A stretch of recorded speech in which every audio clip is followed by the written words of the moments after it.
Nominated పదవులలో Relli కులాలకు ప్రాధాన్యత కల్పిస్తామని రాజమండ్రి ఎమ్మెల్యే ఆదిరెడ్డి వాసు పేర్కొన్నారు. శనివారం రాత్రి రాజమండ్రి తాడితోటలోని రెల్లిపేటలో రెల్లి కుల సంక్షేమ సంఘం నగర కమిటీ నూతన కార్యవర్గం ప్రమాణ స్వీకారోత్సవంలో ముఖ్య అతిథిగా పాల్గొన్నారు.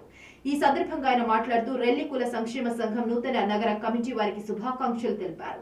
రెల్లి కులాలకు టీడీపీ ప్రభుత్వం అనేక సంక్షేమ పథకాలు అమలు చేసినట్లు తెలిపారు. ఈ సందర్భంగా రెల్లి కుల సంక్షేమ సంఘం నాయకులు తమ సమస్యలు పరిష్కరించాలని కోరుతూ ఎమ్మెల్యే ఆదిరెడ్డి వాసుకు వినతి పత్రం సమర్పించారు. అనేకమైన సమావేశాలు మనం నిర్వహించుకున్నాం. ఆ సమావేశాల్లోనే మనం ప్రధానంగా చర్చించుకుంటున్న అంశం రెల్లి సామాజిక వర్గం గుర్తింపు. ఎస్సీ కులాల్లో మాలా వారు ఉన్నారు, మాదిగ వారు ఉన్నారు, రెల్లి వారు కూడా ఉన్నారు. కానీ వారిరువురికి తగిన ప్రాధాన్యత మాకు తగ్గట్లేదన్నది ఒక విధమైన అసంతృప్తి అయితే రెల్లి సామాజిక వర్గంలో ఉంది. అది వాస్తవం.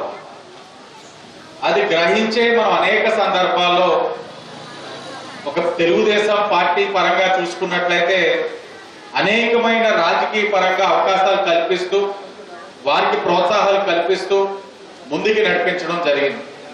అనేక సందర్భాల్లోనే చంద్రబాబు నాయుడు గారు రెల్లి సామాజిక వర్గం గురించి ఉచ్చరించడం, పవన్ కళ్యాణ్ గారు కూడా అదే పని మీద రెల్లి సామాజిక వర్గాల యొక్క విశిష్టత గౌరవాన్ని కూడా ఉచ్చరించడం జరిగింది.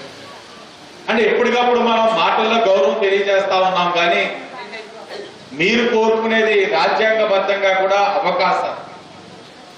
ఈరోజు గౌరవ ముఖ్యమంత్రి గారు జిల్లాని ఒక యూనిట్ కింద తీసుకొని ఎస్సీ వర్గీకరణ చేసే కార్యక్రమం, జనగణన చేసి ఏ సామాజిక వర్గం వారు ఎంతెంత మంది ఉన్నారు, ఏ నియోజకవర్గంలో ఎంతమంది ఉన్నారు తెలుసుకొని అక్కడ వారికి వారి యొక్క సామాజిక వర్గ పరంగా జనబలం పరంగా వారికి వచ్చే అవకాశాలు కల్పించాలన్నది ఈ ఎన్డీఏ కూటమి యొక్క ఆలోచన.